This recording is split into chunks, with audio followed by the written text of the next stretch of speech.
হাসিনা পুত্র জয় হত্যা চেষ্টা মামলায় আত্মসমর্পণ করতে আদালতে মাহমুদুর রহমান আপিলের শর্তে চাইবেন জামিন। টানা বৃষ্টি ও উজানের ঢলে বিপদসীমার ওপরে তিস্তার পানি, আতঙ্কে নদী পাড়ের মানুষ। এবং হিজবুল্লাহ প্রধান নাসরুল্লাহর হত্যাকে সমর্থন করলেন বাইডেন, প্রতিশোধ নেয়ার হুঁশিয়ারি ইরানের।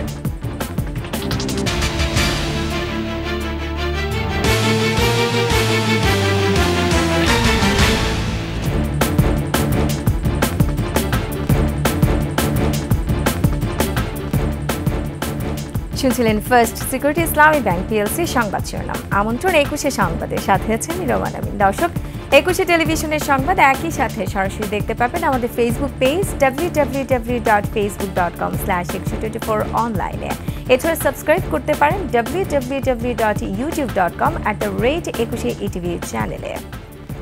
সাবেক প্রধানমন্ত্রী শেখ হাসিনার ছেলে সজীব ওয়াজেদ জয়কে অপহরণ ও হত্যা চেষ্টা মামলায় আদালতে আত্মসমর্পণ করেছেন আমার দেশ পত্রিকার সাবেক ভারপ্রাপ্ত সম্পাদক মাহমুদুর রহমান। এই মামলায় 7 বছরের কারাদণ্ডপ্রাপ্ত আসামি তিনি। ঢাকার অতিরিক্ত chief metropolitan magistrate Mohammad Mahbubul হকের আদালতে আত্মসমর্পণ করেছেন মাহমুদুর রহমান।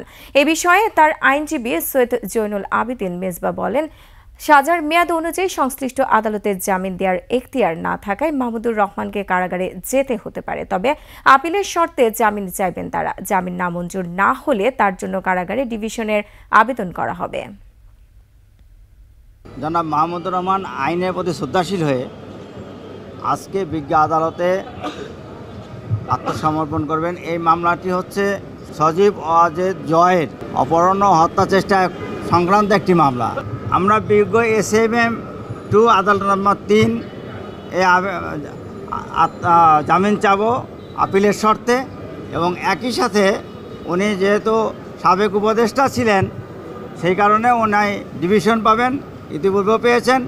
আমরা ডিভিশনের আবেদন করব। টানা 3 দিনের বৃষ্টি এবং উজান থেকে নেমে আসা ঢলে লালমনিরহাটে তিস্তায় পানি বেড়েছে। এদিকে পদ্মায় পানি বাড়ায় কুষ্টিয়ার দৌলতপুরের 37টি গ্রামের মানুষ পানিবন্দী। এছাড়া রাজবাড়ীতে পদ্মার নিম্নাঞ্চলে জলাবদ্ধতায় জনসাধারণের চলাচলে জনদুর্ভোগ দেখা দিয়েছে। এসব এলাকায় দেখা দিয়েছে বিশুদ্ধ খাবার পানির সংকটও। লালমনিরহাট, কুষ্টিয়া, রাজবাড়ীর প্রতিনিধির তথ্য ছবিতে ডেস্ক রিপোর্ট। অতিবৃষ্টি আর উজান থেকে আসা পাহাড়ি ঢলের কারণে তিস্তা নদীর পানি বৃদ্ধি পেয়েছে। ডালিয়া ব্যারেজ পয়েন্ট এবং কাউনিয়া পয়েন্টে বিপদসীমার উপর দিয়ে প্রবাহিত হচ্ছে। রংপুরের দুর্গমচরের 30টি গ্রাম প্লাবিত, 20,000 মানুষ পানিবন্দী। লালমনিরহাটের তিস্তা নদীর তীরবর্তী চর গড্ডিমারি, কালমাটি, রাজপুরের নিম্নাঞ্চল প্লাবিত হয়েছে। আর পানি নিয়ন্ত্রণে তিস্তা ব্যারেজের 44টি জলকপাট খুলে দেয়ায় তিস্তা সহ আশপাশের শাখা নদী এবং খালগুলোতে পানি বৃদ্ধি পেয়েছে। এছাড়া তিস্তা নদীর পার্শ্ববর্তী নিম্নাঞ্চল প্লাবিত হয়েছে, ডুবে গেছে রাস্তাঘাট ও শীতকালীন আগাম সবজি সহ ধান ক্ষেত।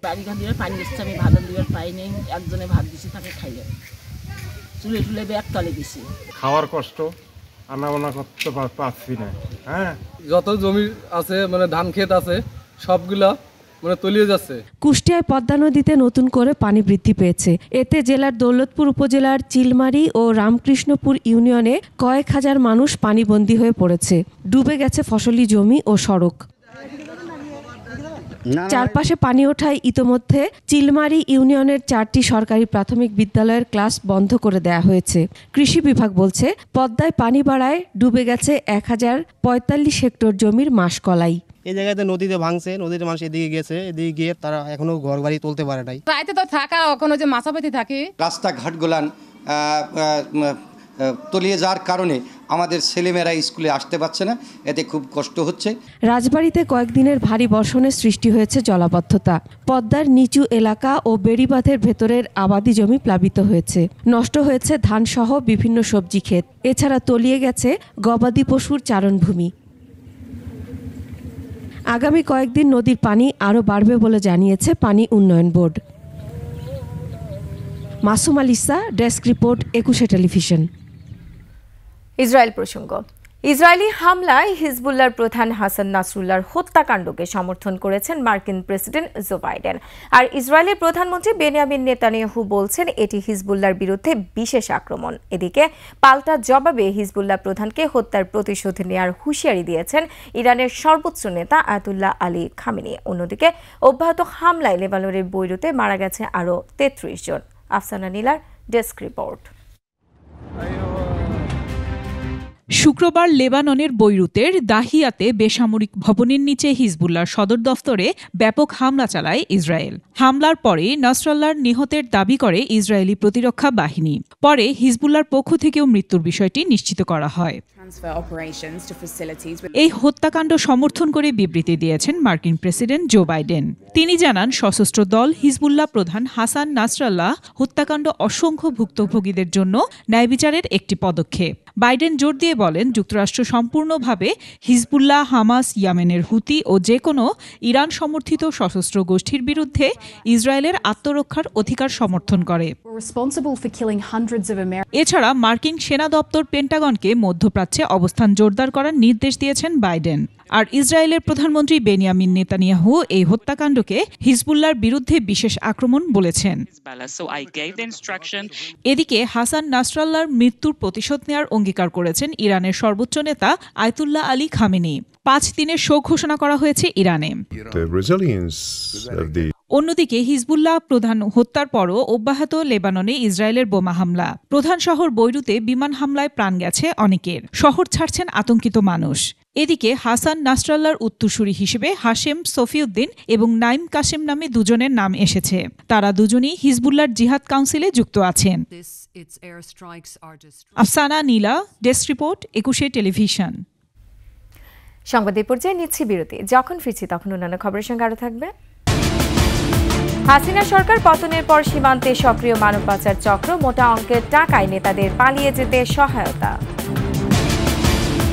এবং নেপালে ভয়াবহ বন্যা ও ভূমিধসে কমপক্ষে 112 জন নিহত, এখনও নিখোঁজ অসংখ্য মানুষ।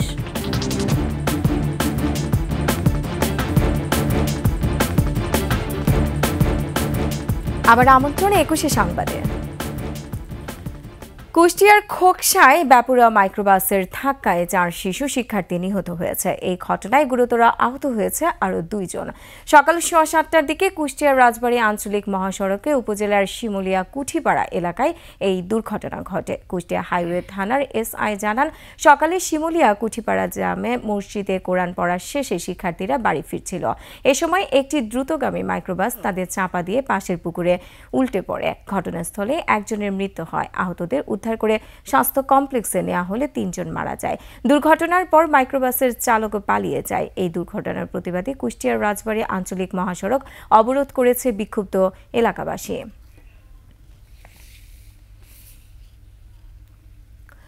শেখ হাসিনা পতনের পর ময়মনসিংহে হালুয়াঘাট দোবাউড়া সীমান্তে সক্রিয় হয়ে উঠেছে মানব পাচার চক্রের সদস্যরা।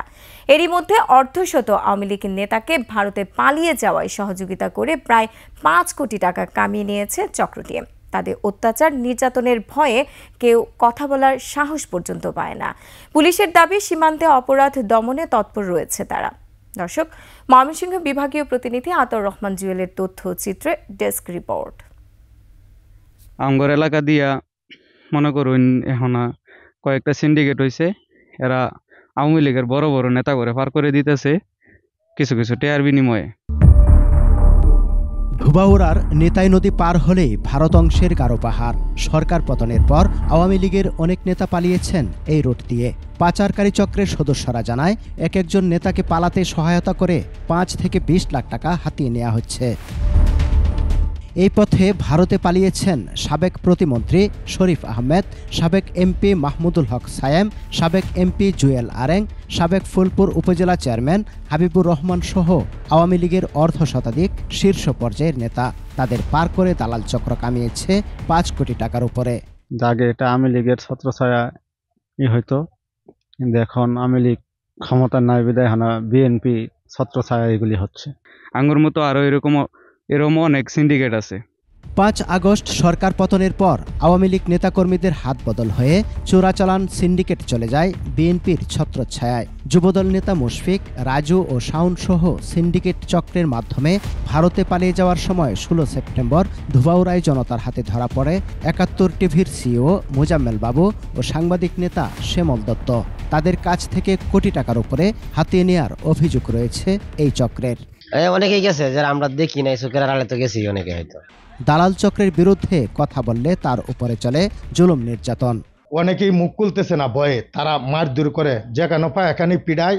বিভিন্ন মহলের ছত্রছায়ায় থাকা তারা হচ্ছে যে এখানে এই সুযোগগুলা তৈরি করে দিতেছে অর্থের বিনিময়ে।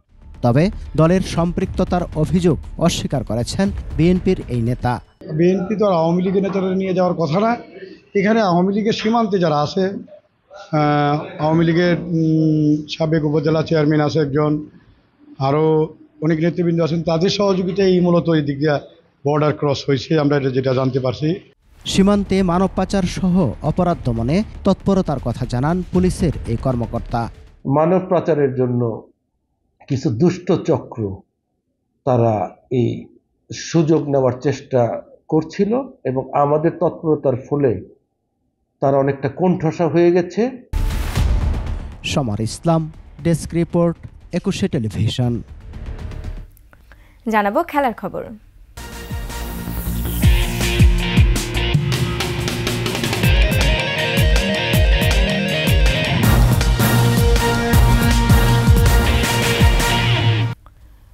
এদিকে অন্তর্বর্তীকালীন সরকারের প্রধান উপদেষ্টা ডক্টর মোহাম্মদ ইউনূসের নির্দেশনা না পেলে দক্ষিণ আফ্রিকার বিপক্ষে মিরপুর টেস্ট খেলে বিদায় নেওয়া হবে না সাকিব আল হাসানের। কানপুর টেস্ট শেষে স্ত্রী সন্তানদের কাছে যুক্তরাষ্ট্রে চলে যাবেন তিনি। পারভেজ খোকনের রিপোর্ট। বাংলাদেশ ক্রিকেট দল ভারতে অবস্থান করবে অক্টোবরের দ্বিতীয় সপ্তাহ পর্যন্ত। টি-20 সিরিজের তৃতীয় ও সফরের শেষ ম্যাচ 12 অক্টোবর। তবে ততদিন পর্যন্ত ভারতে থাকার দরকার হচ্ছে না সাকিব আল হাসানের। আচমকা অবসরের ঘোষণায় তিনি নিজেই সেই দরজা বন্ধ করে দিয়েছেন। ফরম্যাটে আমি আমার শেষটা অন্তত দেখছি। টেস্টের পাশাপাশি টি-20 থেকেও অবসরের ঘোষণা দিয়েছেন সাকিব। এর মধ্যে টেস্ট নিয়ে ঘোষণাটি ছিল আগাম। জানিয়েছেন শেষ ম্যাচটি খেলতে চান দক্ষিণ আফ্রিকার বিপক্ষে দেশের মাটিতে।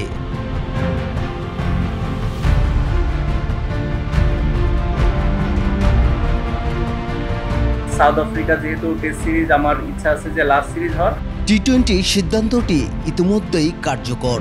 জুনে অনুষ্ঠিত টি-20 বিশ্বকাপেই শেষ ম্যাচ খেলে ফেলেছেন তিনি। ফলে 1 অক্টোবর কানপুর টেস্ট শেষ হলেই ভারত ছাড়বেন সাকিব। এদিকে অন্তর্বর্তী সরকারের প্রধান উপদেষ্টা ডক্টর মোহাম্মদ ইউনূসের নির্দেশনা না পেলে দক্ষিণ আফ্রিকার বিপক্ষে মিরপুর টেস্ট খেলে বিদায় নেওয়া হবে না সাকিবের। বিষয়টি অজানা নয় তার, তাই দেশের মাঠ থেকে বিদায় নেয়ার বিষয়টি এখনো অনিশ্চয়তায়। এ কারণেই কানপুর টেস্টের শেষ দিন বিদায়ের একটা আবহ তৈরি করার পরিকল্পনা করছে ভারতীয় ক্রিকেট বোর্ড। বাংলাদেশ দলের পাশাপাশি ভারতের খেলোয়াড়রাও সাকিবকে ব্যাটের ছায়ায় গার্ড অব অনার দিতে পারেন বলে জানিয়েছে team management. Parvez Khokon, desk report, 21 television.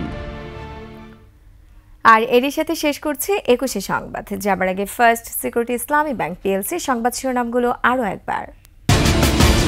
Hasina পুত্র জয় হত্যা চেষ্টা মামলায় আত্মসমর্পণ করেছেন মাহমুদুর রহমান, জামিনের আবেদন।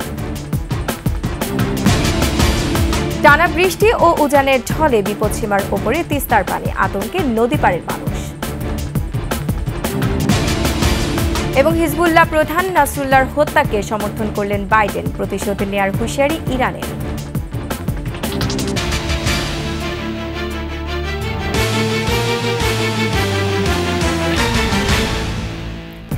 দর্শক, সর্বশেষ সংবাদ জানতে ডায়াল করুন 2021 নম্বর আর ভিজিট করুন 21-tv.com এই ওয়েবসাইটে। ফেসবুকে ভিজিট করতে পারেন www.facebook.com/2124 অনলাইনে। এছাড়া সাবস্ক্রাইব করতে পারেন www.youtube.com/@21etv চ্যানেলে। এতক্ষণ সঙ্গে থাকার জন্য ধন্যবাদ। পরবর্তী সংবাদ বেলা 12টা 55 মিনিটে দেখার আমন্ত্রণ রইল। 21-এর সাথেই থাকুন।